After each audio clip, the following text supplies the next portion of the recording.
Magandang araw mga kaibigan.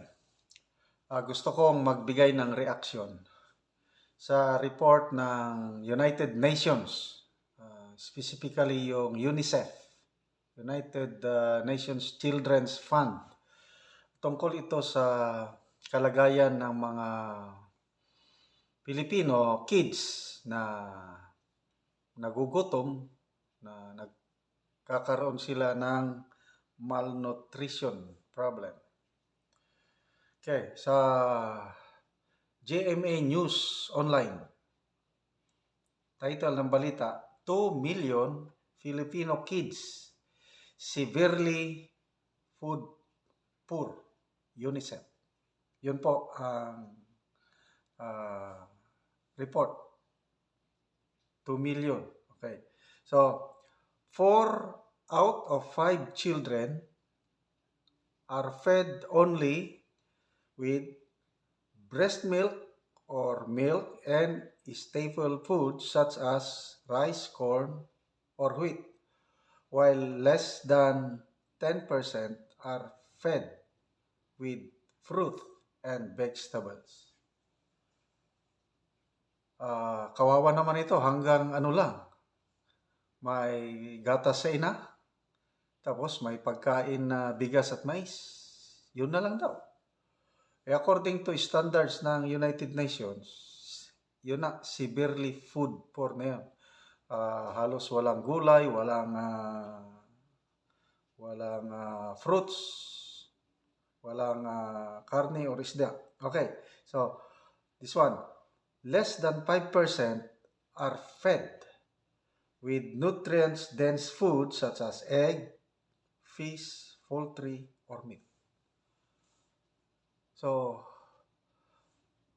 kami sa aming pamilya, pasalamat kami sa Diyos dahil ang aming mga apo, ito, nakakakain talaga ng itlog, isda, at saka karne.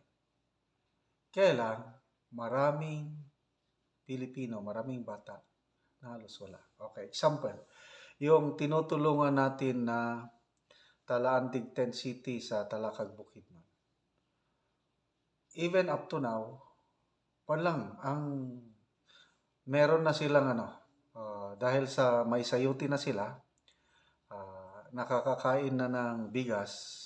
Kailang pagdating sa itlog, isda, karne, saka lang sila makakain kung magdala kami doon ng karne, magdala ng itlog, hanggang hanggang kamote o saging, mais, maswerta na sila kung may bigas. Sa ngayon, dahil may sayuti na sila, ayun, nakakakain na ng bigas. Kaya lang, according to United Nations standard, ano pa yun? Food poor. So, kawawa ang mga bata. Ano pa? UNICEF said that children who consume 2 of 8 defined food groups are considered to be severe child food poverty. So, may 8 food groups daw, sabi ng United Nations standard. Kung 2 lang nakakain mo doon, yun na, severe food poor. So, ano yung 8 food groups? Okay. Breast milk, number 1. And then grains and roots. Pulses and nuts, dairy products, meat, poultry, fish, and eggs. So, vitamin A rich fruits and vegetables and other fruits and vegetables. Yun ang kumpleto. So, mga mayayaman lang ang nakakaano doon. Kaya, walang problema ang mga may pera. Kaya lang halos ito, ang poverty threshold sa Pilipinas ngayon, yung latest survey ng Pulse Asia,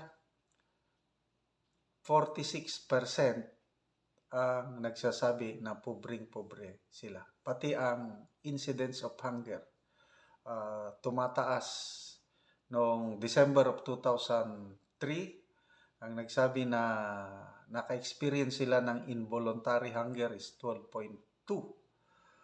Ngayong March of 2024, tumaas ito ng 14.6.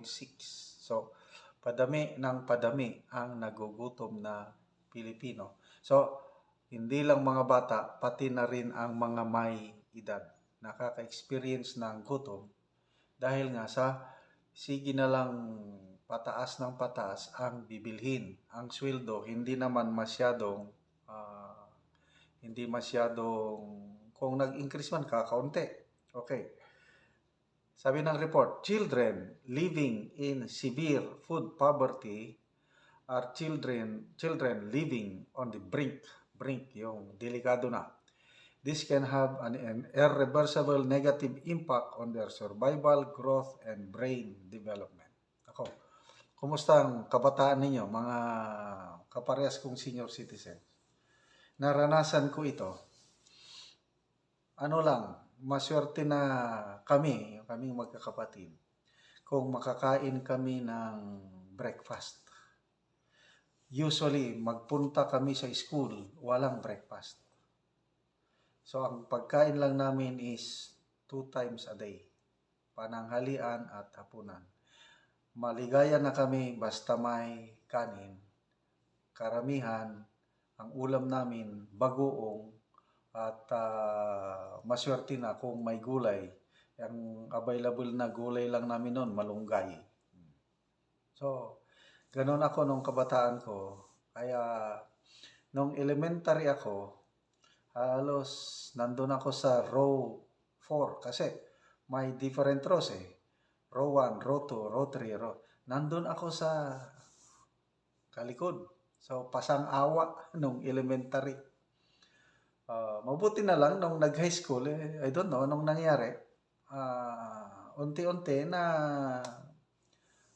naiintindihan ko na yung leksyon. Kasi nga, nagdaan ako niyan na kulang sa sustansya sa pagkain.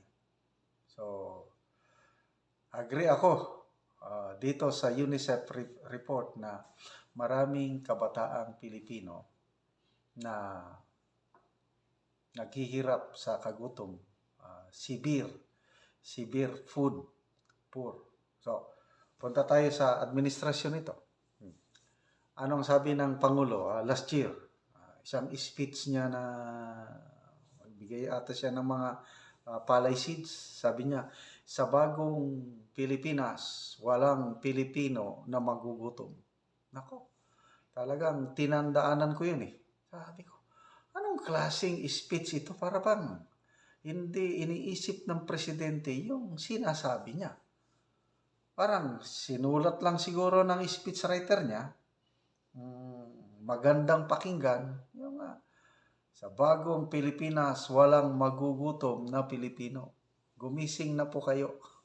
Ang daming nagugutom. Papunta tayo sa kanyang Presidential Advisor on Poverty Alleviation. Ano sabi ni Mr. Larry Gadon? Ang kahirapan is just a figment of the imagination. Haka-haka lang daw. Dahil kung magpunta ka sa mall, palaging puno ang mga mall, ibig sabihin, mayroong buying power ang mga tao. Correct, sa mga may pera. Hindi naman lahat may pera, mas marami kung may pera man, hanggang ano lang yung pambili lang ng bigas. Kung hindi makabili ng bigas, noodles na lang. So, sana magsilbing wake-up call sa ating gobyerno itong UN report na ito na gawin nila yung tama, yung trabaho nila. Unahin ang kapakanan ng taong bayan. Mahirap. Lalo na ngayon, yung mainit na issue, yung binabaan ng taripa yung imported rice. 15% na lang. Nako, wala na. Babaha ang imported rice.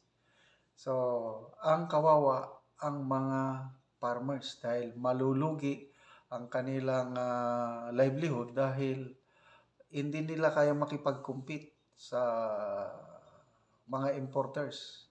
So, ito lahat ang mga kalagayan ng ating bansa ngayon na ang policy sa gobyerno instead na tulungan ang mga farmers, parang pro-importers.